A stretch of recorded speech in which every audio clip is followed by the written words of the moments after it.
living in the Bronx. I am here today to call on our legislators to pass one of the most essential pieces of legislation in our state's history, the New York Health Act.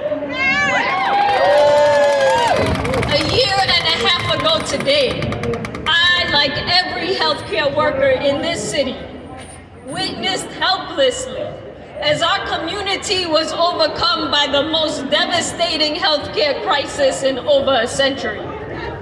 Our hospitals overwhelmed, our clinics shut down, and our people dying before our eyes. In that moment, I felt like our healthcare system, already broken before a pandemic came to this city, was crumbling right in front of us.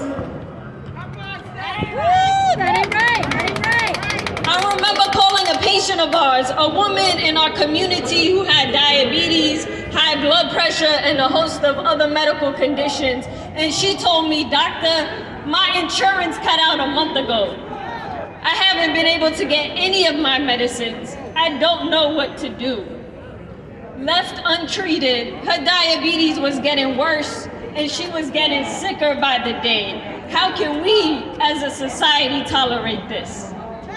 How can we tolerate cutting off access to healthcare in the middle of a pandemic, or any time for that matter?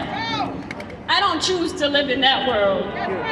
I don't choose to live in a world where a person hospitalized with COVID at death's doorstep is worrying about how they're gonna pay for their healthcare bills.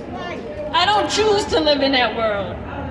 The Bronx, where I live, ranks 62 out of 62 counties in New York, dead last when it comes to health outcomes.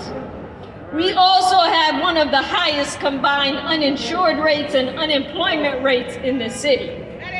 I don't choose to live in that world.